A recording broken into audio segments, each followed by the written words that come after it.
Thèse 212e. J'ai le sentiment toujours plus net que le philosophe, qui est nécessairement l'homme de demain et d'après-demain, s'est trouvé et devait se trouver à n'importe quelle époque en contradiction avec le présent.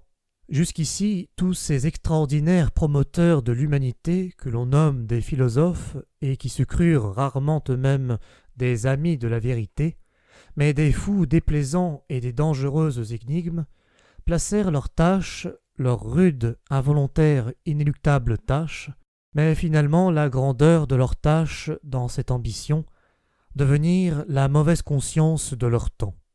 C'est précisément en disséquant les vertus de leur temps qu'ils trahirent leurs propres secrets. Ils agissaient ainsi pour connaître une nouvelle grandeur de l'homme, pour découvrir un chemin non frayé vers son accroissement. Chaque fois, ils virent tout ce qui se cachait d'hypocrisie, de confort moral, de négligence, d'indolence, en un mot de mensonge dans l'idéal moral de leur temps, combien il y avait de vertus usées. Chaque fois, ils dirent « Il nous faut aller plus loin, là où vous, hommes d'aujourd'hui, vous vous sentez le moins chez vous. » En face d'un monde d'idées modernes qui aimerait confiner chacun dans un coin et dans une spécialité, un philosophe serait contraint, s'il pouvait y avoir des philosophes d'aujourd'hui, de placer la grandeur de l'homme, la notion même de grandeur, dans l'étendue et la diversité de l'esprit, dans une totalité faite de multiplicité. Il fixerait même le rang et la valeur d'un homme d'après l'ampleur et la diversité de ce qu'il peut supporter et assumer, selon la portée qu'il s'est donnée à sa responsabilité. Aujourd'hui, le goût du temps et les vertus du temps débilitent et amenuisent la volonté. Rien de plus répandu en notre temps que la faiblesse de la volonté.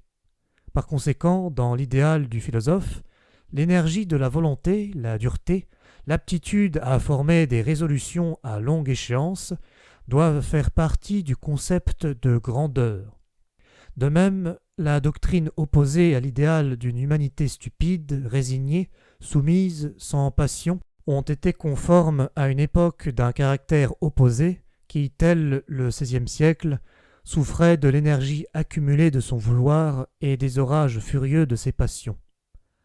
Au temps de Socrate, dans une société d'hommes aux instincts fatigués, parmi les Athéniens conservateurs de vieille souche qui s'abandonnaient au bonheur, comme il disait, à leur plaisir en fait, et qui avaient encore la bouche pleine de vieilles formules pompeuses auxquelles leur vie ne leur donnait plus droit depuis longtemps, l'ironie fut peut-être nécessaire à la grandeur de l'âme, cette socratique et méchante assurance du vieux médecin, du vieux plébéien qui tranchait sans ménagement dans sa propre chair aussi bien que dans la chair et le cœur des aristocrates, avec un regard qui disait clairement « Ne dissimulez pas devant moi.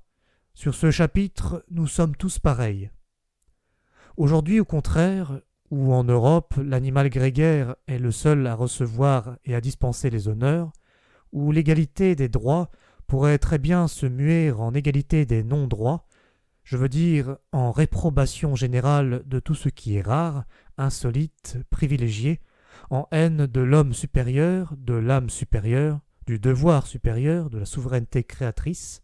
Aujourd'hui, le sens aristocratique, la volonté de ne dépendre que de soi, le pouvoir d'être différent, seul et réduit à soi-même, font partie de la grandeur, et le philosophe trahira quelque chose de son propre idéal en postulant que le plus grand sera celui qui saura être le plus solitaire, le plus impénétrable, le plus à l'écart. L'homme par-delà bien et mal, l'homme maître de ses vertus, en qui surabonde l'énergie du vouloir. Il nommera grandeur le pouvoir d'unir la totalité à la multiplicité, l'ampleur à la plénitude.